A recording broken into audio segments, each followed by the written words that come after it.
ਦੋਸਤੋ ਪੰਜਾਬੀ ਟ੍ਰਿਬਿਊਨ ਦੇ ਰੋਜ਼ਾਨਾ ਪ੍ਰੋਗਰਾਮ ਵੇਲੇ ਦੀ ਗੱਲ ਵਿੱਚ ਤੁਹਾਡਾ ਸਵਾਗਤ ਹੈ। ਮੈਂ ਆਤਿਸ਼ ਗੁਪਤਾ ਤੁਹਾਡੇ ਸਾਹਮਣੇ ਹਾਜ਼ਰ ਹਾਂ ਤੇ ਅੱਜ ਅਸੀਂ ਗੱਲ ਕਰਾਂਗੇ ਪੰਜ ਸੂਬਿਆਂ ਦੇ ਐਗਜ਼ਿਟ ਪੋਲ ਅਤੇ ਔਰਤ ਦਿਵਸ ਬਾਰੇ। ਸਾਡੇ ਨਾਲ ਇਸ ਵਿਸ਼ੇ ਤੇ ਗੱਲਬਾਤ ਕਰਨ ਲਈ ਵਿਸ਼ੇਸ਼ ਤੌਰ ਤੇ ਹਾਜ਼ਰ ਨੇ ਉੱਘੇ ਪੱਤਰਕਾਰ ਸ਼੍ਰੀ ਹਮੀਰ ਸਿੰਘ ਜੀ। ਹਮੀਰ ਜੀ, ਤੁਹਾਡਾ ਬਹੁਤ ਬਹੁਤ ਸਵਾਗਤ ਹੈ ਜੀ। ਸ਼ੁਕਰੀਆ ਆਤਿਸ਼।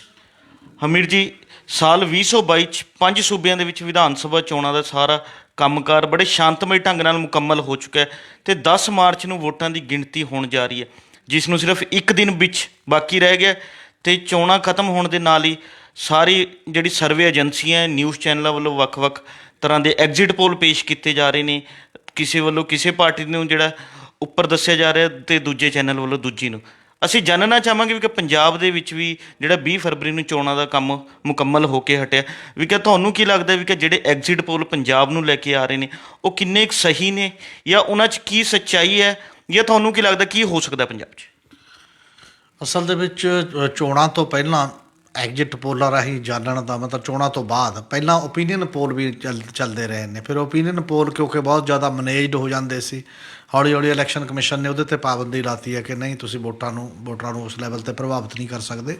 ਔਰ ਇਹ ਹੁਣ ਫਿਰ ਐਗਜ਼ਿਟ ਪੋਲ ਇਹ ਉਹ ਕਰਦੇ ਨੇ, ਉਹਨਾਂ ਦਿਨਾਂ ਦੇ ਵਿੱਚ ਕਰਕੇ ਰੱਖ ਲੈਂਦੇ ਨੇ। ਅਤੇ ਜਦੋਂ ਫਿਰ ਹੁਣ ਉਹ ਲਾਸਟ ਸੀਗਾ 7ਵਾਂ ਪੜਾਅ ਜਿਹੜਾ ਯੂਪੀ ਦਾ, ਉਸ ਤੋਂ ਬਾਅਦ ਫਿਰ ਸਾਰਿਆਂ ਨੇ ਉਹ ਜਾਰੀ ਕੀਤੇ ਆਪੋ ਆਪਣੇ ਪੱਧਰ ਦੇ ਉੱਤੇ।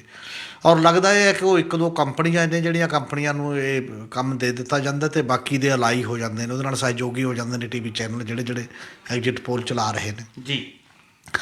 ਔਰ ਜਿਹੜੀਆਂ ਇਹ ਵੈਸਟਰਨ ਦੇਸ਼ਾਂ 'ਚ, ਪੱਛਮੀ ਦੇਸ਼ਾਂ 'ਚ ਕਾਫੀ ਲੰਬੇ ਸਮੇਂ ਦੇ ਤੋਂ ਇਹ ਕੀਤੇ ਜਾਂਦੇ ਨੇ ਅਤੇ ਕਾਫੀ ਹੱਦ ਤੱਕ ਉਹ ਨੇੜੇ ਤੇੜੇ ਮੰਨੇ ਜਾਂਦੇ ਨੇ ਮਤਲਬ ਨਤੀਜਿਆਂ ਦੇ।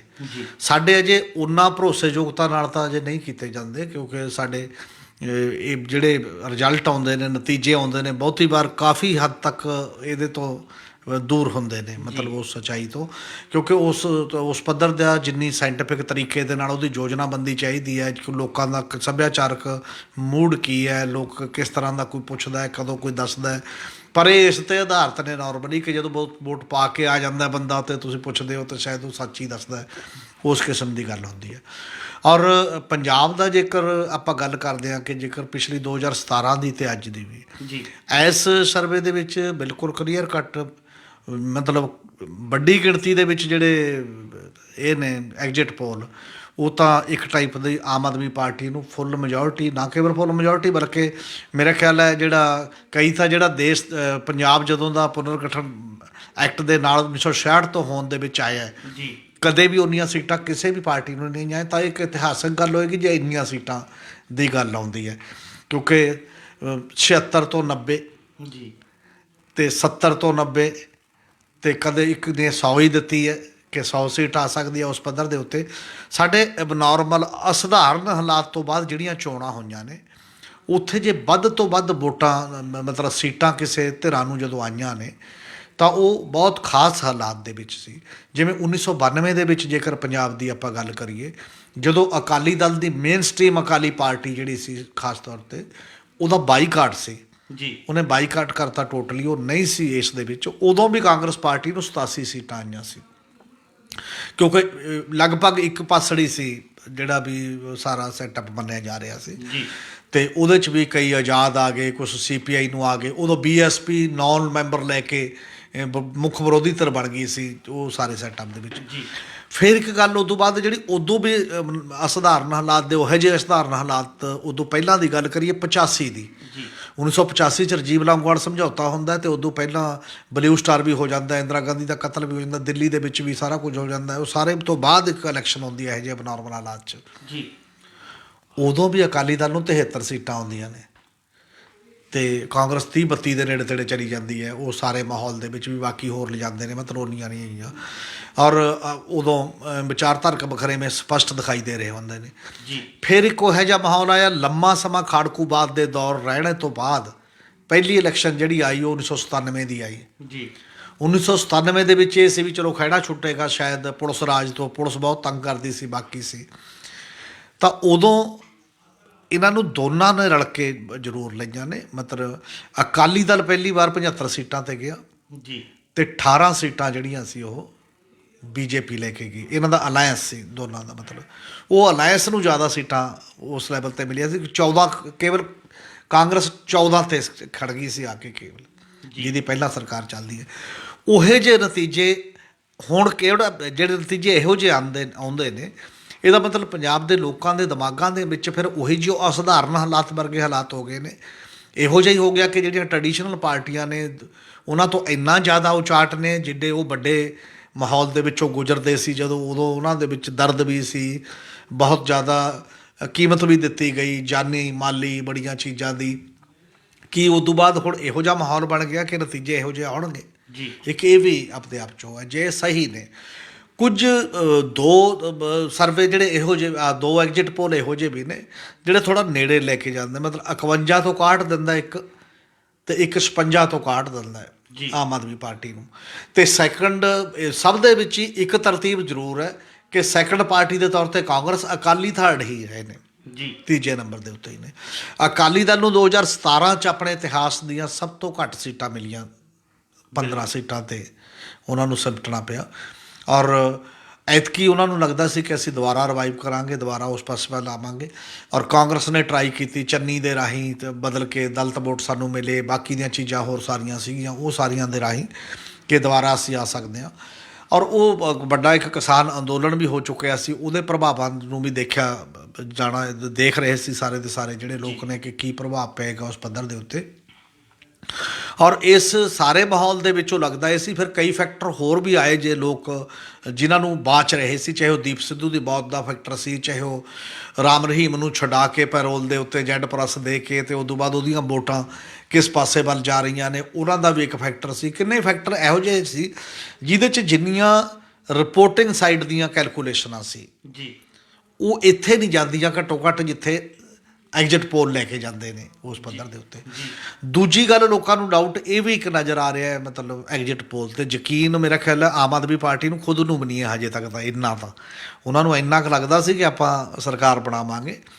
ਕਾਫੀ ਲੰਬੇ ਸਮੇਂ ਤੋਂ ਇੱਕ ਚਰਚਾ ਜ਼ਰੂਰ ਹੈ ਕਿ ਆਪ ਸਿੰਗਲ ਲਾਰਜੈਸਟ ਪਾਰਟੀ ਦੇ ਤੌਰ 'ਤੇ ਤਾਂ ਰਹੇਗੀ, ਜਿਹੜਾ ਇੱਕ ਮਾਹੌਲ ਉਸ ਪੱਧਰ ਦੇ ਉੱਤੇ ਸੀਗਾ।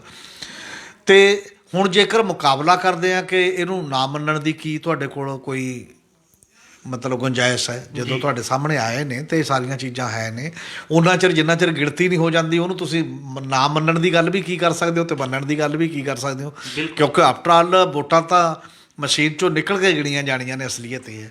ਪਰ ਜੇ 2017 ਦਾ ਜਿਹੜੇ ਐਗਜ਼ਿਟ ਪੋਲ ਆਪਾਂ ਲੈਂਦੇ ਹਾਂ ਉਹਨਾਂ ਦੇ ਨਾਲ ਜਦੋਂ ਮੈਚ ਕਰਦੇ ਹਾਂ, ਸ਼ਾਇਦ ਇਸੇ ਕਰਕੇ ਆਮ ਆਦਮੀ ਪਾਰਟੀ ਬਾਕੀਆਂ ਨੂੰ ਵੀ ਤਸੱਲੀ ਉਦੋਂ ਤੱਕ ਨਹੀਂ ਹੋਣੀ ਜਿੰਨਾ ਚਿਰ ਨਹੀਂ ਗਿਣਤੀ ਹੋਣੀ।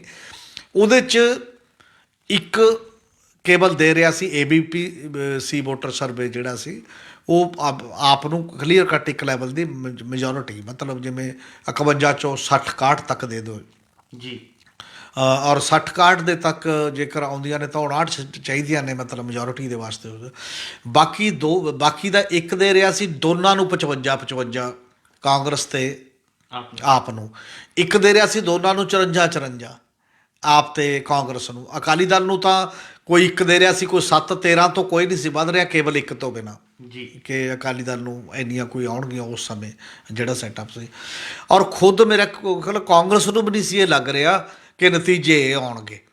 ਔਰ ਇਹ ਕਿਹਾ ਜਾਂਦਾ ਉਦੋਂ ਕਿ ਜਦੋਂ ਨਤੀਜੇ ਜਿਹੜੇ ਦਿਨਾਂ 'ਚ ਆਉਣੇ ਸੀ ਉਹਨਾਂ ਦਿਨਾਂ 'ਚ ਕੈਪਟਨ ਅਮਰਿੰਦਰ ਸਿੰਘ ਦੂਜੇ ਛੋਟੇ ਗਰੁੱਪਾਂ ਨਾਲ ਜਿਵੇਂ ਬੈਂਸ ਭਰਾਵਾਂ ਨਾਲ ਹੋਰਾਂ ਨਾਲ ਗੱਲ ਕਰਨ ਲੱਗ ਗਏ ਸੀ ਕਿ ਜੇ ਸਰਕਾਰ ਜੇ ਹੰਗ ਆ ਗਈ, ਜੇ 2-4 ਘੱਟ ਰਹੀਆਂ ਤਾਂ ਆਪਾਂ ਕਿਵੇਂ ਮਿਲ ਕੇ ਬਣਾਉਣੀਆਂ ਨੇ, ਬਿਲਕੁਲ ਮਤਲਬ ਸਰਕਾਰ ਬਣਾਉਣੀ ਹੈ।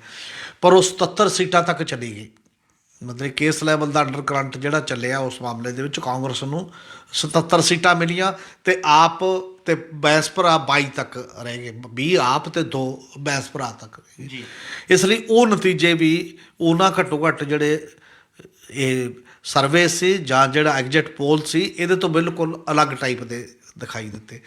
ਹੁਣ ਵੱਡਾ ਕੁਐਸਚਨ ਇਹੀ ਹੈ ਕਿ ਇਹਨਾਂ ਐਗਜ਼ੈਕਟ ਪੋਲਾਂ 'ਚ ਉਹਨਾਂ ਨਾਲੋਂ ਕੋਈ ਸੁਧਾਰ ਹੈ, ਇਹਨਾਂ ਦਾ ਕੋਈ ਸਾਇੰਟੀਫਿਕ ਨਜ਼ਰੀਆ ਥੋੜ੍ਹਾ ਜਿਹਾ ਮੁਕਾਬਲਤਨ ਇਹਨਾਂ ਦੀ ਕਪੈਸਿਟੀ ਅੰਗਣ ਦੀ ਚੀਜ਼ਾਂ ਨੂੰ ਦੇਖਣ ਦੀ, ਅੰਕੜਿਆਂ ਨੂੰ ਦਰੁਸਤ ਕਰਨ ਦੀ ਪਹਿਲਾਂ ਨਾਲੋਂ ਵਧੀ ਹੈ ਜਾਂ ਪਹਿਲਾਂ ਨਾਲੋਂ ਨਹੀਂ ਵਧੀ, ਇਹ ਸਾਬਤ ਕਰੂਗਾ ਫਿਰ ਹੁਣ ਉਹਦੇ 'ਚ ਤਾਂ ਜਦੋਂ ਵੀ ਰੀਅਲ ਨਤੀਜੇ ਸਾਹਮਣੇ ਆਉਂਦੇ ਨੇ ਜੀ। ਹਮੀਰ ਜੀ, ਇਹ ਤਾਂ ਸੀ ਪੰਜਾਬ ਦੀ ਗੱਲ। ਜੇਕਰ ਗੱਲ ਕਰੀਏ ਉੱਤਰ ਪ੍ਰਦੇਸ਼ ਦੀ, ਉੱਥੇ ਵੀ ਚੋਣਾਂ ਦਾ ਕੰਮ ਮੁਕੰਮਲ ਹੋ ਚੁੱਕਿਆ ਹੈ ਅਤੇ ਕਿਹਾ ਜਾਂਦਾ ਹੈ ਦੇਸ਼ ਦੀ ਰਾਜਨੀਤੀ ਦੇ ਵਿੱਚ ਉੱਤਰ ਪ੍ਰਦੇਸ਼ ਇੱਕ ਅਹਿਮ ਜਿਹੜਾ ਹੈ ਆਪਣੇ ਆਪ ਨੂੰ ਕਿਰਦਾਰ ਨਿਭਾਉਂਦਾ ਹੈ, ਕਿਉਂਕਿ ਕੇਂਦਰ ਦਾ ਰਾਹ ਯੂਪੀ ਤੋਂ ਹੋ ਕੇ ਜਾਂਦਾ ਹੈ। ਇਸ ਤਰ੍ਹਾਂ ਦੀ ਕਈ ਤਰ੍ਹਾਂ ਦੀ ਗੱਲਾਂ ਵੀ ਜਿਹੜੀ ਹੈਗੇ ਸਾਹਮਣੇ ਆਉਂਦੀਆਂ ਨੇ, ਤੇ ਅਸੀਂ ਜਾਣਨਾ ਚਾਹਾਂਗੇ ਯੂਪੀ ਦੇ ਚੋਣ ਨਤੀਜੇ ਕਿਹੋ ਜਿਹੇ ਜਿਹੜੇ ਐਗਜ਼ਿਟ ਪੋਲ ਦੱਸ ਰਹੇ ਨੇ ਵੀ ਕਿ ਕੀ ਹੋ ਸਕਦਾ ਉੱਥੇ। ਹਾਂ, ਯੂਪੀ ਦੇ ਵਿੱਚ ਵੀ ਜਿੰਨੀ ਰਿਪੋਰਟਿੰਗ ਆਉਂਦੀ ਰਹੀ ਆ ਓਵਰਆਲ ਜੀ ਲਗਾਤਾਰ, ਉਹ ਤਾਂ ਇਹੀ ਆਉਂਦੀ ਰਹੀ ਹੈ ਕਿ ਐਤਕੀ ਸਮਾਜਵਾਦੀ ਪਾਰਟੀ ਪਲੱਸ ਲੋਕ ਦਲ ਪਲੱਸ ਹੋਰ ਕਿੰਨੀਆਂ ਹੀ ਪਾਰਟੀਆਂ ਦਾ ਜਿਹੜਾ ਇੱਕ ਅਲਾਇੰਸ ਹੈ ਉਹ ਕਾਫੀ ਵਧੀਆ ਕਰ ਰਿਹਾ ਹੈ, ਅਤੇ ਇਸ ਕਰਕੇ ਬੀਜੇਪੀ ਜਿਹੜੀ ਉਹ ਤਣਾਅ 'ਚ ਹੈ, ਬੀਜੇਪੀ ਕਾਫੀ ਜ਼ਿਆਦਾ ਪ੍ਰੈਸ਼ਰ ਦੇ ਵਿੱਚ ਹੈ ਉਸ ਮਾਮਲੇ ਦੇ ਵਿੱਚ। ਪਰ ਐਗਜ਼ਿਟ ਪੋਲ ਟੋਟਲੀ ਜਿਹੜੇ ਨੇ ਉਹ ਤਾਂ ਸਾਰੇ ਬੀਜੇਪੀ ਨੂੰ ਦਿਖਾ ਹੀ ਰਹੇ ਨੇ ਉਸ ਪੱਧਰ ਦੇ ਉੱਤੇ, ਔਰ ਪੂਰੀ ਐਬਸੋਲਿਊਟ ਮੈਜੋਰਿਟੀ ਦੇ ਰੂਪ ਦੇ ਵਿੱਚ ਦਿਖਾ ਰਹੇ ਨੇ, ਕਿਸੇ ਦੀ ਮਤਲਬ ਉਸ ਲੈਵਲ ਦੀ ਗੱਲ ਨਹੀਂ ਸੀ। ਹਾਲਾਂਕਿ ਯੂਪੀ ਦੇ ਵਿੱਚ ਵੀ ਲਖੀਮਪੁਰ ਖੇਰੀ ਵੀ ਹੁੰਦਾ ਹੈ, ਅਤੇ ਬਾਕੀ ਕਿੰਨੇ ਰੇਪ ਕੇਸ ਦੇ ਮਾਮਲੇ ਦੇ ਵਿੱਚ ਵੀ ਕਈ ਘਟਨਾਵਾਂ ਉੱਭਰਦੀਆਂ ਨੇ। ਫਿਰ ਬੇਰੁਜ਼ਗਾਰੀ ਦੇ ਸਵਾਲ, ਬਾਕੀ ਸਵਾਲ ਕਿੰਨੇ ਹੀ ਸੀਗੇ ਜਿਹੜੇ ਸਵਾਲਾਂ ਨੂੰ ਐਡਰੈਸ ਕਰਨ ਦੀ ਗੱਲ ਸੀ, ਪਰ ਉਹਦੇ ਬਾਵਜੂਦ ਬੀਜੇਪੀ ਜਿਹੜੀ ਉਸ ਪਾਸੇ ਵੱਲ, ਕਿਉਂਕਿ ਜਿਹੜੀ ਬੀਜੇਪੀ 80-20 ਕਰਨ ਦੀ ਗੱਲ ਸੀ ਜਾਂ ਹਿੰਦੂ ਮੁਸਲਿਮ ਕਿਸੇ ਵੀ ਤਰੀਕੇ ਨਾਲ ਕਰਨ ਦੀ ਗੱਲ ਸੀ, ਲੱਗਦਾ ਜੇਕਰ ਐਗਜ਼ਿਟ ਪੋਲ ਸਹੀ ਮੰਨੇ ਜਾਣ ਤਾਂ ਇਹਦਾ ਮਤਲਬ ਬੀਜੇਪੀ ਜਾਤ ਦੀ ਜਿਹੜੀ ਕੰਬੀਨੇਸ਼ਨ ਹੈ, ਜਦੋਂ ਮੋਦੀ ਸਰਕਾਰ ਨੇ ਨਰਿੰਦਰ ਮੋਦੀ ਨੇ ਮੰਤਰੀ ਮੰਡਲ ਦਾ ਵਿਸਤਾਰ ਕੀਤਾ ਉਦੋਂ ਯੂਪੀ ਦੀਆਂ ਛੋਟੇ ਜਾਤਾਂ ਨੂੰ ਦੇਖ ਕੇ ਮੰਤਰੀ ਲਏ, 78 ਮੈਂਬਰੀ ਐਡੀ ਵੱਡੀ ਕੈਬਨਿਟ ਜੰਬੋ ਬਣਾਈ ਜੀ। ਉਹਦੇ 'ਚੋਂ ਲੱਗਦਾ ਸੀ ਸ਼ਾਇਦ ਉਹਦੇ ਨਾਲ ਵੋਟ ਆ ਗਈ ਉਸ ਤਰੀਕੇ ਦੀ, ਅਤੇ ਬਾਕੀ ਦੀਆਂ ਇਹ ਚੀਜ਼ਾਂ ਜਿਹੜੀਆਂ ਸਾਰੀਆਂ ਸਭ ਦੇ ਸਾਹਮਣੇ ਨੇ। ਔਰ ਇਸੇ ਕਰਕੇ ਇਹ ਹੈ ਕਿ ਜੇ ਯੂਪੀ ਦਾ ਵੀ ਤੁਸੀਂ ਪੁਰਾਣੇ ਐਗਜ਼ਿਟ ਪੋਲ ਨਾਲ ਤਾਲਮੇਲ ਕਰਦੇ ਹੋ 2007, ਤਾਂ ਇਹ ਵੀ ਬਿਲਕੁਲ ਉਦੋਂ ਉਲਟ ਨੇ ਜੀ। 2017 ਦੇ ਜਿੰਨੇ ਵੀ ਐਗਜ਼ਿਟ ਪੋਲ ਆਏ ਸੀ ਯੂਪੀ ਦੇ ਵਿੱਚ, ਇੱਕ ਕੇਵਲ ਐਗਜ਼ਿਟ ਪੋਲ 'ਤੇ ਉਹ ਨੈਕ ਟੂ ਨੈਕ ਸਾਰੇ ਫਾਈਟ ਦਿਖਾਉਂਦੇ ਸੀ ਜੀ। ਕੋਈ ਵੀ ਐਗਜ਼ਿਟ ਪੋਲ ਯੂਪੀ ਦਾ 2017 ਦਾ ਬੀਜੇਪੀ ਨੂੰ ਕਲੀਅਰ ਕੱਟ ਮੈਜੋਰਿਟੀ ਨਹੀਂ ਸੀ ਦੇ ਰਿਹਾ। 185 ਸੀਟਾਂ ਦਿੰਦੇ ਸੀ as a single largest party, ਇੱਕ ਏਸੀ ਵੋਟਰ ਜਿਹੜਾ ਕਹਿੰਦਾ ਸੀ ਬਾਕੀ ਜਿਹੜੀਆਂ ਨੇ ਉਹ ਇੱਧਰੋਂ ਉੱਧਰੋਂ ਲਾ ਕੇ ਪੂਰੀਆਂ ਕਰਨੀਆਂ ਪੈਣਗੀਆਂ, ਕਿਉਂਕਿ 403 ਦੇ ਵਿੱਚੋਂ ਮੈਜੋਰਿਟੀ ਜਿਹੜੀ ਚਾਹੀਦੀ ਹੈ 202 ਤਾਂ ਚਾਹੀਦੀ ਹੈ ਜੀ। ਉਹ ਸਾਰੇ ਮਾਹੌਲ ਦੇ ਵਿੱਚ ਜਦੋਂ ਨਤੀਜਾ ਆਇਆ ਬੀਜੇਪੀ 300 ਪਾਰ ਕਰ ਗਈ, ਬਿਲਕੁਲ ਕਿਤੇ ਵੀ ਨੇੜੇ ਤੇੜੇ ਨਹੀਂ ਸੀ। ਮਤਲਬ ਇਹਦਾ ਮਤਲਬ ਐਗਜ਼ਿਟ ਪੋਲਾਂ ਦਾ ਅੰਦਾਜ਼ੇ 100 ਸੀਟ ਲੰਘ ਜਾਂਦੇ ਨੇ, ਜਾਂ ਤਾਂ ਐ ਹੋਵੇ ਵੀ ਚਲੋ ਥੋੜ੍ਹਾ ਬਹੁਤ ਤਾਂ ਕੋਈ ਗੈਪ ਰਹਿ ਗਿਆ 2-4 ਚੀਜ਼, ਉਹ ਇੱਕ ਅਲੱਗ ਗੱਲ ਹੈ। ਇਸ ਲਈ ਯੂਪੀ ਦਾ ਵੀ ਸਵਾਲ ਹੈ। ਪਰ ਯੂਪੀ 'ਤੇ ਇੱਕ ਕਮੈਂਟ, ਦਿਲਚਸਪ ਕਮੈਂਟ ਹੁਣੇ ਟ੍ਰਿਬਿਊਨ ਦੇ ਐਡੀਟਰ ਇਨ ਚੀਫ ਰਹੇ ਨੇ ਹਰੀਸ਼ ਖਰੇ ਜੀ, ਉਹਨਾਂ ਦਾ ਇੱਕ ਲੇਖ ਹੁਣ ਅੱਜ 'ਚ ਆਇਆ ਜੀ। ਉਹ ਕਹਿੰਦੇ ਜੇ ਬੀਜੇਪੀ ਉੱਥੇ ਜਿੱਤ ਵੀ ਜਾਂਦੀ ਹੈ, ਕਿਹੜੇ ਕਾਰਨਾਂ ਕਰਕੇ ਬੀਜੇਪੀ ਨੂੰ ਹਾਰੀ ਮਹਿਸੂਸ ਕਰਨਾ ਚਾਹੀਦਾ, ਤਾਂ ਹਾਰੀ ਜਿਹੜਾ ਉਹ ਹੋਣਾ। ਔਰ ਉਹਨਾਂ ਨੇ 6-7 ਪੁਆਇੰਟ ਗਣਾਏ ਨੇ ਕਿ ਕਿਵੇਂ ਹਰ ਪੱਧਰ ਤੋਂ ਤੁਸੀਂ ਹਰ ਨਿਵਾਣ ਨੂੰ ਛੂਹ ਗਏ ਹੋ, ਹਰ ਲੈਵਲ ਨੂੰ, ਹਰ ਮੋਰੈਲਿਟੀ ਨੂੰ, ਹਰ ਜਿਹੜਾ ਨੈਤਿਕਤਾ ਦਾ ਜਿਹੜਾ ਇੱਕ ਤਰੀਕਾਕਾਰ ਹੁੰਦਾ ਹੈ ਉਹਨੂੰ ਛੱਡ ਕੇ ਹੇਠਾਂ ਤੱਕ ਕਿਸ ਤਰੀਕੇ ਦੇ ਨਾਲ ਚਲੇ ਗਏ ਉਹ ਚੀਜ਼ਾਂ ਨੂੰ ਵਰਤਣ ਦੇ ਮਾਮਲੇ ਦੇ ਵਿੱਚ। ਤਾਂ ਉਹ ਇੰਡੀਅਨ ਡੈਮੋਕ੍ਰੇਸੀ ਦੇ ਲਈ ਅਤੇ RSS ਦੇ ਜਿਹੜਾ ਇਨ ਦੀ ਲੌਂਗ ਰਨ ਜਿਹੜਾ ਉਹਨੂੰ ਐ ਸੀ ਕਿ ਇਹ ਕਦਰਾਂ ਕੀਮਤਾਂ ਵਾਲੀ ਇੱਕ ਗਰੁੱਪ ਹੈ, ਘੱਟੋ ਘੱਟ ਇਹ ਵੈਲਿਊਜ਼ ਨੂੰ ਪ੍ਰਵਾਨ ਕਰਦਾ, ਸਾਡੀਆਂ ਟਰਡੀਸ਼ਨਲ ਜਾਂ ਪੁਰਾਣੀਆਂ ਕਦਰਾਂ ਕੀਮਤਾਂ ਦੇਸ਼ ਦੀਆਂ ਉਹਦੇ ਮੁਤਾਬਕ ਅਸੀਂ ਚੱਲਦੇ ਹਾਂ, ਉਹ ਸਾਰੀਆਂ ਕਿਤੇ ਨਾ ਕਿਤੇ ਗਾਇਬ ਹੋ ਚੁੱਕੀਆਂ ਨੇ। ਉਹਦੇ ਵਿੱਚ ਕਈ ਚੀਜ਼ਾਂ ਵੀ ਵਿੱਚ ਸ਼ਾਮਿਲ ਕੀਤੀਆਂ ਨੇ ਸਾਰੀਆਂ, ਚਾਹੇ ਰਾਮ ਰਹੀਮ ਨੂੰ ਪੈਰੋਲ ਦੇਣ ਦੀ ਗੱਲ ਹੋਵੇ, Z+ ਦੀ ਸਿਕਿਉਰਿਟੀ ਦੀ ਗੱਲ ਹੋਵੇ, ਡਿਫਰੈਂਟ ਟਾਈਪ ਦੇ ਉਹਨਾਂ ਨੇ ਇੱਕ ਨੁਕਤੇ ਉਸ ਲੈਵਲ 'ਤੇ ਗੱਲ ਕੀਤੀ ਹੈ। ਔਰ ਇਹ ਡਿਬੇਟਾਂ ਤੋਂ ਉਦੋਂ ਬਾਅਦ ਹੋਣਗੀਆਂ ਹੀ, ਪਰ ਇੱਕ ਗੱਲ ਤਾਂ ਕਹੀ ਹੋ ਜਾਂਦੀ ਹੈ ਕਿ ਜਿਹੜਾ ਸਰਕਾਰ ਬਣਾ ਰਿਹਾ ਠੀਕ ਹੈ ਜੀ, ਉਵੇਂ ਸਰਕਾਰ ਬਣਾ ਰਿਹਾ। ਉੱਤਰਾਖੰਡ ਦੇ ਵਿੱਚ ਵੀ 1-2 ਸਰਵੇ ਕਾਂਗਰਸ ਨੂੰ ਦਿੰਦੇ ਨੇ, ਪਰ ਉੱਥੇ ਫਾਈਟ ਦਿਖਾਈ ਜਾ ਰਹੀ ਹੈ ਮਤਲਬ ਦੋਨਾਂ ਦੇ ਵਿੱਚ। ਉਹ ਚਲੋ ਮੰਨਿਆ ਕਿ ਥੋੜ੍ਹੀ ਬਹੁਤ ਤਿਲਕ ਵੀ ਇੱਧਰ ਉੱਧਰ ਹੋ ਗਈ, ਜੇਕਰ ਨਹੀਂ ਆਇਆ ਕਿਸੇ ਦੀ ਗੱਲ ਬਣ ਗਈ, ਪਰ ਰਿਐਲਿਟੀ ਤਾਂ ਉਦੋਂ ਬਾਅਦ ਪਤਾ ਲੱਗੇਗੀ। ਇਸੇ ਤਰ੍ਹਾਂ ਗੋਆ ਦੇ ਵਿੱਚ ਵੀ ਅਤੇ ਮਨੀਪੁਰ ਦੇ ਵਿੱਚ ਵੀ ਬੀਜੇਪੀ ਦਾ ਐਜ ਥੋੜ੍ਹਾ ਬਹੁਤ ਦਿਖਾਇਆ ਜਾ ਰਿਹਾ। ਹੋ ਸਕਦਾ ਗੋਆ ਦੇ ਵਿੱਚ TMC ਦਾ ਕਰਕੇ ਲਾਸ ਹੋਇਆ ਹੋਵੇ, ਅਲਾਇੰਸ ਉਸ ਲੈਵਲ 'ਤੇ ਨਹੀਂ ਬਣਿਆ, ਬਾਕੀ ਦੀਆਂ ਚੀਜ਼ਾਂ ਆਪਣੇ ਆਪਣੇ ਲੈਵਲ ਦੇ ਉੱਤੇ ਨੇ।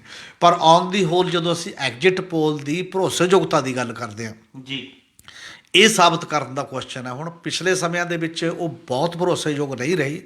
ਅਗਲੇ 10 ਤਰੀਕ ਨੂੰ ਪਤਾ ਲੱਗੇਗਾ ਕਿ ਕੀ ਭਰੋਸਾ ਪਹਿਲਾਂ ਨਾਲੋਂ ਵਧਿਆ ਜਾਂ ਭਰੋਸਾ ਪਹਿਲਾਂ ਦੇ ਵਰਗਾ ਹੀ ਹੈ, ਜਾਂ ਉਹਨਾਂ ਭਰੋਸਾ ਨਹੀਂ ਕੀਤਾ ਜਾ ਸਕਦਾ ਫਿਲਹਾਲ ਇਹਨਾਂ ਐਗਜ਼ਿਟ ਪੋਲਾਂ 'ਤੇ ਜੀ।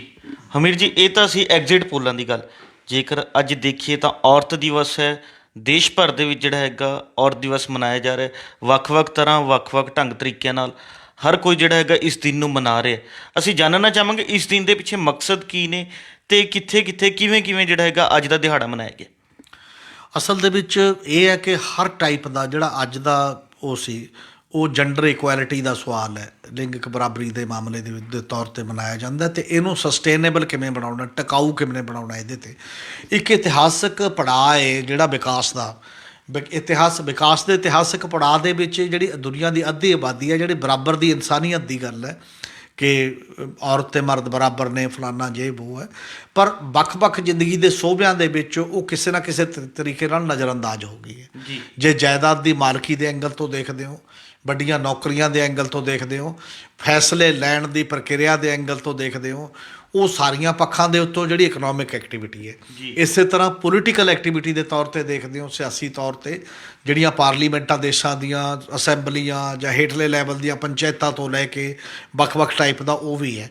ਇਸੇ ਤਰ੍ਹਾਂ ਸੱਭਿਆਚਾਰਕ ਅਤੇ ਸਮਾਜਿਕ ਕਦਰਾਂ ਕੀਮਤਾਂ ਦਾ ਜਿਹੜੇ ਕੁਐਸਚਨ ਨੇ ਉੱਥੇ ਵੀ, ਕਿਉਂਕਿ ਸਮਾਜਿਕ ਤੌਰ 'ਤੇ ਹਮੇਸ਼ਾ ਹੀ ਜਿਹੜਾ ਇੱਕ ਪ੍ਰਧਾਨਗੀ ਦਾ ਸਵਾਲ ਹੈ, ਮਰਦ ਪ੍ਰਧਾਨਗੀ ਦਾ, ਹੈੱਡ ਆਫ ਦੀ ਫੈਮਿਲੀ ਕੌਣ ਹੋਏਗਾ, ਕੌਣ ਪਿੱਛੇ ਕੀ ਹੋਏਗਾ, ਉਹ ਸਾਰੇ ਸਵਾਲ ਮਤਲਬ ਗੈਰ ਬਰਾਬਰੀ ਨੂੰ ਬੜਾ ਸਾਬਤ ਕਰਦੇ ਨੇ। ਔਰ ਈਵਨ ਜੇ ਵਰਕ ਫੋਰਸ ਦੇ ਵਿੱਚ ਵੀ ਆਪਾਂ ਦੇਖਦੇ ਹਾਂ, ਕੰਮ ਕਰਨ ਦੇ ਮਾਮਲੇ ਦੇ ਵਿੱਚ ਵੀ ਅਜੇ ਵੀ ਬਰਾਬਰ ਦਾ ਕੰਮ, ਬਰਾਬਰ ਦੀ ਦਿਹਾੜੀ ਦਾ ਮੁੱਦਾ ਬੜਾ ਵੱਡਾ ਬਣਿਆ ਹੋਇਆ। ਔਰਤ ਨੂੰ ਉਨੇ ਪੈਸੇ ਨਹੀਂ ਮਿਲਦੇ ਉਸ ਕੰਮ ਦੇ ਜਿੰਨੇ ਮੇਲ ਮੈਂਬਰ ਨੂੰ ਮਿਲਦੇ ਨੇ। ਬਿਲਕੁਲ, ਉਹ ਸਾਰੀਆਂ ਚੀਜ਼ਾਂ ਨੇ ਜਿਹੜੀਆਂ ਜੋੜ ਕੇ ਐਜ ਏ ਇਨਸਾਨ ਅਜੇ ਸਾਡੀ ਸੁਸਾਇਟੀ ਦੇ ਵਿੱਚ ਮਾਨਸਿਕਤਾ ਦਾ ਵੀ ਸਵਾਲ ਹੈ। ਜਿਵੇਂ ਜੇ ਮੈਂ ਪੰਜਾਬ ਦੀ ਉਹ ਗੱਲ ਕਰਾਂ, ਕਿਉਂਕਿ ਬਾਕੀ ਸਾਰੇ ਕਿਤੇ ਵੀ ਲਗਭਗ ਬਹੁਤ ਜ਼ਿਆਦਾ, ਜਿਵੇਂ ਔਰਤਾਂ ਨੂੰ ਵੋਟ ਦਾ ਰਾਈਟ ਹੈ ਜੀ, ਸਾਰੀ ਦੁਨੀਆ 'ਚ ਆਦਮੀਆਂ ਨਾਲੋਂ ਬਹੁਤ ਜ਼ਿਆਦਾ ਲੇਟ ਮਿਲਿਆ ਕਿ ਬਿਲਕੁਲ ਮੌਕੇ 'ਤੇ ਬਰਾਬਰ। ਜੇ ਇਨਸਾਨੀ ਬਰਾਬਰਤਾ ਦੀ ਹੁੰਦੀ ਤਾਂ ਫਿਰ ਸਭ ਨੂੰ ਬਰਾਬਰ ਦੇ ਉਸ ਲੈਵਲ 'ਤੇ ਮਿਲਦਾ। ਔਰ ਇਸੇ ਤਰ੍ਹਾਂ ਜਾਇਦਾਦ ਦੇ ਸਵਾਲ ਦੇ ਉੱਤੇ ਬਹੁਤ ਪੁਰਾਣਾ ਕਾਨੂੰਨ ਬਣਿਆ ਹੋਇਆ ਹੈ, 2005 ਦਾ ਤਾਂ ਪੂਰੀ ਤਰ੍ਹਾਂ ਇੰਪਲੀਮੈਂਟ ਸਾਡੇ ਬਣਿਆ ਹੈ ਪੰਜਾਬ ਦੇ ਵਿੱਚ ਕਾਨੂੰਨ, ਈਵਨ ਦੇਸ਼ ਦੇ ਵਿੱਚ ਹੀ ਬਣਿਆ, ਪੰਜਾਬ ਵੀ ਉਹਦਾ ਹੀ ਉਸੇ ਲੈਵਲ 'ਤੇ ਹੈ ਕਿ ਲੜਕੀ ਹੈ ਜਾਂ ਲੜਕਾ, ਭੈਣ ਭਰਾ ਨੇ ਦੋ ਜਿਹੜੇ ਜੰਮੇ ਇੱਕੋ ਮਾਂ ਬਾਪ ਦੇ ਨੇ, ਜੀ, ਕੁੜੀ ਦਾ ਬਰਾਬਰ ਦਾ ਹਿੱਸਾ ਹੈ ਉਹਦੀ ਜਾਇਦਾਦ ਦੇ ਵਿੱਚ। ਸਾਡਾ ਸੱਭਿਆਚਾਰ ਇਹੋ ਜਿਹਾ, ਕੋਈ ਕੁੜੀ ਆਪਦਾ ਬਰਾਬਰ ਦਾ ਹਿੱਸਾ ਮੰਗ ਕੇ ਦੇਖੇ ਪੇਰੈਂਟਸ ਤੋਂ, ਭਰਾ ਤੋਂ ਜਾਓ, ਤਾਂ ਉਸੇ ਦਿਨ ਰਿਸ਼ਤਾ ਟੁੱਟ ਜਾਂਦਾ ਵੀ ਤੂੰ ਸਾਡੀ ਕੀ ਲੱਗਦੀ ਹੈ। ਬਿਲਕੁਲ, ਜੇ ਤੂੰ ਨਹੀਂ ਮੰਗਿਆ ਉਹ ਤੇਰੇ ਦਾਜ ਦੂਜ 'ਚ ਮਾੜਾ ਮੋਟਾ ਦੇ ਦਾਂਗੇ ਜੋ ਦੇਣਾ, ਤੇ ਤੇਰੇ ਨਾਲ ਜੇ ਤੂੰ ਬਰਾਬਰ ਹਿੱਸਾ ਮੰਗ ਲਿਆ ਤਾਂ ਸਾਡਾ ਰਿਸ਼ਤਾ ਨਹੀਂ ਬਚਦਾ ਬਹੁਤੀ ਵਾਰ। ਮਤਲਬ ਬਹੁਤ ਵੱਡਾ ਇੱਕ ਇਹ ਮਾਈਂਡ ਬਲੌਕ ਹੈ ਸਮਾਜਿਕ ਤਰੀਕੇ ਦੇ ਤੌਰ 'ਤੇ ਕਿ ਅਸੀਂ ਅਜੇ ਉਹਨੂੰ, ਹਾਂ ਮੁੰਡੇ ਚਾਹੇ ਦੋ ਹੋਰ ਹੋ ਜਾਣ, 3 ਹਿੱਸੇ ਪੈ ਜਾਣਗੇ, ਕੁੜੀ ਮੁੰਡਾ ਇੱਕੋ ਹੀ ਹੋਣ ਤਾਂ ਵੀ ਨਹੀਂ 2 ਹਿੱਸੇ ਪੈਂਦੇ ਵੀ ਤੂੰ ਉਸ ਪੱਧਰ ਦੇ ਉੱਤੇ। ਇਹੋ ਜਿਹੀਆਂ ਕਿੰਨੀਆਂ ਗੱਲਾਂ ਨੇ ਜਦੋਂ ਅਸੀਂ ਪ੍ਰੈਕਟੀਕਲ ਸ਼ੇਪ ਦੇ ਵਿੱਚ ਦੇਖਦੇ ਹਾਂ ਤਾਂ ਇਕੱਲਾ ਸਰਕਾਰੇ ਦਰਬਾਰੇ, ਇਕੱਲਾ ਕਾਨੂੰਨ ਦੇ ਕੁਐਸਚਨ ਨਹੀਂ ਉਹ ਹੈ, ਜਿਹੜਾ ਸਮਾਜ ਦੇ ਤੌਰ ਦੇ ਉੱਤੇ ਇੱਕ ਗੈਰ ਬਰਾਬਰੀ ਹੈ, ਜਿਹਨ 'ਚ ਜਚੀ ਹੋਈ ਗੈਰ ਬਰਾਬਰੀ ਹੈ। ਆਮ ਤੌਰ 'ਤੇ ਅਸੀਂ ਇਹ ਕਹਿ ਰਹੇ ਹਾਂ ਵੀ ਕੁੜੀ ਵੀਕ ਹੈ ਅਤੇ ਮੁੰਡਾ ਉਸ ਲੈਵਲ ਦੇ ਉੱਤੇ ਬੜਾ ਬਾਰੇ ਹੁੰਦਾ, ਐਡਾ ਕੁ ਜਵਾਕ ਹੁੰਦਾ ਅਤੇ ਕੁੜੀ ਵੱਡੀ ਵੀ ਹੋਵੇ 18 ਸਾਲ ਦੀ, ਉਹਦੇ ਨਾਲ ਤੋਰ ਦਿੰਦੇ ਨੇ ਰਾਖੀ ਵਾਸਤੇ ਵੀ ਤੂੰ ਇਹਦੇ ਨਾਲ ਜਾ, ਉਹ ਇਕੱਲੀ ਕਿੱਥੇ ਜਾਏਗੀ, ਨਹੀਂ ਜਾਏਗੀ। ਇਹ ਸਾਰੇ ਸਵਾਲ ਸਾਡੇ, ਹਾਲਾਂਕਿ ਥੋੜ੍ਹਾ ਬਹੁਤ ਬਦਲ ਰਿਹਾ ਹੈ, ਬਦਲ ਇਸ ਤਰ੍ਹਾਂ ਨਾਲ ਰਿਹਾ ਜਦੋਂ ਕੁੜੀਆਂ ਪੜ੍ਹੀਆਂ ਲਿਖੀਆਂ ਨੇ ਉਹ ਬੈਂਡ ਲੈ ਰਹੀਆਂ ਨੇ ਤਾਂ ਮੁੰਡੇ ਨੂੰ ਪਿੱਛੇ ਜਾਣਾ ਪੈਂਦਾ ਉਹਦੇ ਵੀ, ਭਾਈ ਤੂੰ ਬੈਂਡ ਲੈ ਰਹੀ ਹੈ ਮੇਰੇ ਨਾਲ ਮੈਰਿਜ ਕਰਾ ਲੈ, ਪੈਸੇ ਅਸੀਂ ਖਰਚ ਦਾਂਗੇ ਜੀ। ਇਦੋਂ ਪਹਿਲਾਂ ਉਲਟਾ ਸੀ ਸਮਾਜ ਦੇ ਬਦਲਣ ਨਾਲ। ਪਰ ਇਹ ਬਹੁਤ ਜ਼ਿਆਦਾ ਜ਼ਰੂਰੀ ਹੈ, ਇਹ ਜਿਹੜੀ ਬਰਾਬਰੀ ਦੇ ਜਿਹੜੇ ਸਵਾਲ ਨੇ, ਬਰਾਬਰੀ ਦਾ ਸਵਾਲ ਕੋਈ ਇੱਕ ਦੂਜੇ ਨੂੰ ਇੱਕ ਦੂਜੇ ਦੇ ਖਿਲਾਫ ਖੜਾ ਕਰਨਾ ਨਹੀਂ ਹੈ ਜੀ, ਬਲਕਿ ਉਹ ਰੇਲਵੇ ਲਾਈਨ ਦੀ ਤਰ੍ਹਾਂ ਜੇ ਲੀਹ ਬਰਾਬਰ ਐਂ ਚੱਲੂਗੀ ਤਾਂ ਇੱਕ ਪੈਰਲਲ, ਕਈ ਵਾਰ ਝਗੜੇ ਵਾਲਾ ਸਵਾਲ ਵੀ ਹੋ ਜਾਂਦਾ ਵੀ ਤੁਸੀਂ ਇੱਕ ਦੂਜੇ ਦੇ ਖਿਲਾਫ ਖੜਾ ਕਰਨ ਦਾ ਕੁਐਸਚਨ ਹੈ, ਬਲਕਿ ਇੱਕ ਦੂਜੇ ਦੇ ਨੂੰ ਜ਼ਿਆਦਾ ਤਾਲਮੇਲ ਬਿਠਾਉਣ ਦਾ ਸਵਾਲ ਹੈ ਉਸ ਪੱਧਰ ਦੇ ਉੱਤੇ। ਇਸ ਕਰਕੇ ਇਹਦੇ ਵਿੱਚ ਜਿਹੜਾ ਐਤਕੀ ਦਾ ਥੀਮ ਸੀ ਸਾਡੇ ਜਿਹੜਾ ਔਰਤਾਂ ਦਿਵਸ ਮਨਾਉਣ ਦਾ, ਉਹ ਇਹ ਸੀ ਕਿ ਲਿੰਗਕ ਬਰਾਬਰੀ ਸਸਟੇਨੇਬਲ ਉਹਦਾ ਜਿਹੜਾ ਤਰੀਕਾ ਕੀ ਹੋਵੇ, ਮਤਲਬ ਉਹ ਟਿਕਾਊ ਤਰੀਕੇ ਦੇ ਨਾਲ ਕਿਵੇਂ ਅੱਗੇ ਵਧੇ। ਇਕੱਲਾ ਐ ਨਹੀਂ ਨਾ ਵੀ ਇੱਕ ਦਿਨ ਮਨਾ ਲਿਆ ਅਤੇ ਬਾਕੀ ਹੋ ਗਿਆ ਜਾਂ ਬਾਕੀ ਦੇ, ਉਹਦੇ ਬਾਰੇ ਪ੍ਰੋਗਰਾਮ ਵੀ ਹੋਏ ਨੇ ਸਾਰੀ ਦੁਨੀਆ 'ਚ, ਦੇਸ਼ 'ਚ, ਸਾਡੇ ਵੀ ਆਲੇ ਦੁਆਲੇ ਹੋਏ। ਉਹ ਕਿੰਨੇ, ਮੇਰਾ ਖਿਆਲ ਹੈ ਜਦੋਂ ਵੀ ਕਿਸੇ ਗੱਲ ਹੁੰਦੀ ਹੈ ਕਿਸੇ ਦਿਨ 'ਤੇ ਕਿਸੇ ਮੰਚ 'ਤੇ ਤਾਂ ਕੁਝ ਨਾ ਕੁਝ ਤਾਂ ਫਰਕ ਪੈਂਦਾ ਲੋਕਾਂ ਦੀ ਸੋਚ ਬਾਕੀ ਦਾ ਚੀਜ਼ਾਂ ਦੇ ਵਿੱਚ। ਔਰ ਲਾਜ਼ਮੀ ਹੈ ਕਿ ਇਸ 'ਚ ਅਜੇ ਵੀ ਪਰ ਸਾਡੇ ਇਹ ਮਾਹੌਲ ਹੈਗਾ, ਜਾਂ ਪੰਜਾਬ ਵਿਧਾਨ ਸਭਾ ਦੀਆਂ ਚੋਣਾਂ ਦੀ ਗੱਲ ਕਰੋ, ਬਾਕੀ ਦੇ ਕਰੋ, ਉੱਥੇ ਵੀ ਅਜੇ ਬਰਾਬਰੀ ਵਾਲਾ ਕਨਸੈਪਟ ਨਹੀਂ ਉਸ ਲੈਵਲ 'ਤੇ ਦਿਖਦਾ ਜੀ। ਹਮੀਰ ਜੀ, ਜਿਵੇਂ ਜੈਂਡਰ ਇਕੁਐਲਿਟੀ ਦੀ ਗੱਲ ਕੀਤੀ ਹੈ ਕਿਉਂਕਿ ਦੇਸ਼ ਭਰ ਦੇ ਵਿੱਚ ਜਿਹੜਾ ਹੈ ਬਰਾਬਰੀ ਦੇ ਅਧਿਕਾਰ ਨੂੰ ਲੈ ਕੇ ਸਿਆਸੀ ਪਾਰਟੀਆਂ ਗੱਲ ਤਾਂ ਕਰਦੀਆਂ ਨੇ, ਪਰ ਜੇਕਰ ਰਾਜਨੀਤੀ ਦੇ ਵਿੱਚ ਦੇਖਿਆ ਜਾਵੇ ਤਾਂ ਔਰਤਾਂ ਦੀ ਗਿਣਤੀ ਬਹੁਤ ਘੱਟ ਹੈ। ਸਿਆਸੀ ਪਾਰਟੀਆਂ ਇੱਕ ਸੂਬੇ ਦੇ ਵਿੱਚ ਤਾਂ ਨਾਅਰਾ ਦਿੰਦੀਆਂ ਨੇ ਵੀ ਕਿ ਲੜਕੀ ਹੁਣ ਲੜ ਸਕਤੀ ਹੋ, ਤਾਂ 40% ਔਰਤਾਂ ਨੂੰ ਜਿਹੜੀਆਂ ਟਿਕਟਾਂ ਦਿੱਤੀਆਂ ਜਾਂਦੀਆਂ ਨੇ, ਦੂਜੇ ਸੂਬੇ 'ਚ ਉਹ ਚੀਜ਼ ਬਿਲਕੁਲ ਲਾਗੂ ਨਹੀਂ ਹੁੰਦੀ। ਅਤੇ ਇਸ ਸਾਰੇ ਵਰਤਾਰੇ ਨੂੰ ਤੁਸੀਂ ਕਿਵੇਂ ਦੇਖੋਗੇ? ਹਾਂ, ਉਹ ਤਾਂ ਚਲੋ ਨਾ ਕੇਵਲ ਉੱਥੇ ਲਾਗੂ ਹੁੰਦੀ ਹੈ। ਪਿਛਲੇ 3 ਦਹਾਕਿਆਂ ਤੋਂ ਇੱਕ ਬਿੱਲ ਪੈਂਡਿੰਗ ਹੈ ਪਾਰਲੀਮੈਂਟ ਦੇ ਵਿੱਚ, ਵੱਖ-ਵੱਖ ਪਾਰਟੀਆਂ ਦੀਆਂ ਸਰਕਾਰ। ਹੁਣ ਬੀਜੇਪੀ ਨੂੰ ਵੀ 7 ਸਾਲ ਹੋ ਗਏ, 8 ਪਹਿਲਾਂ ਵੀ 6-7 ਸਾਲ ਬੀਜੇਪੀ ਕਰਕੇ ਗਈ, ਕਾਂਗਰਸ ਲੰਮਾ ਸਮਾਂ ਰਹੀ, ਬਾਕੀ ਦੀਆਂ ਪਾਰਟੀਆਂ ਦੇ ਵੀ ਨੁਮਾਇੰਦੇ ਉੱਥੇ ਹੈਗੇ ਹੀ ਨੇ। ਤਾਂ ਕਿਤੇ ਨਾ ਕਿਤੇ ਕੋਈ ਆਵਾਜ਼ ਨਹੀਂ ਉੱਠ ਰਹੀ ਕਿ ਉਹ ਜਿਹੜਾ 33% ਪਾਰਲੀਮੈਂਟ ਦੇ ਵਿੱਚ ਨੁਮਾਇੰਦਗੀ ਦਾ ਬਿੱਲ ਹੈ ਉਹ ਪਾਸ ਕਿਉਂ ਨਹੀਂ ਹੋ ਰਿਹਾ। ਇੱਕ ਤਾਂ ਇਹ ਬਹੁਤ ਬੜਾ ਸਵਾਲ ਹੈਗਾ ਹੀ ਹੈ। ਦੂਜੀ ਗੱਲ ਸਭ ਤੇ ਮਤਲਬ ਕਿਤੇ ਨਾ ਕਿਤੇ ਨਾ ਉਹ ਜਿਹੜੀ ਮਰਦ ਪ੍ਰਧਾਨਗੀ ਦਾ ਸਵਾਲ ਹੈ, ਇਹ ਇੱਕ ਪਾਰਟੀ ਨਾਲ ਨਹੀਂ ਜੁੜਿਆ ਹੋਇਆ, ਇਹ ਸਮੁੱਚਤਾ ਦੇ ਵਿੱਚ ਹੈ। ਅਤੇ ਇਸੇ ਲਈ ਤਾਂ ਹਰ ਪਾਰਟੀ ਉਹ ਚੁੱਪ ਹੈ। ਹਰ ਪਾਰਟੀ ਦੇ ਬੰਦੇ, ਹਾਲਾਂਕਿ ਉਹ ਪਾਰਟੀਆਂ ਵੀ ਚੁੱਪ ਨੇ ਜਿਨ੍ਹਾਂ ਦੀਆਂ ਮੁਖੀ ਔਰਤਾਂ ਨੇ। ਬਹੁਤੀ ਵਾਰੀ ਜਿਹੜੀ ਪਿੱਤਰ ਸੱਤਾ ਹੁੰਦੀ ਹੈ ਇਹ ਉਸੇ ਔਰਤਾਂ ਦੇ ਰਾਹੀਂ ਹੀ ਆਪਣੀ ਏਜੰਸੀ ਨੂੰ ਅੱਗੇ ਵਿਕਸਿਤ ਕਰਦੀ ਹੈ, ਕੋਈ ਜ਼ਰੂਰੀ ਨਹੀਂ ਦੂਜੇ ਦੇ ਰਾਹੀਂ ਕਰੇ।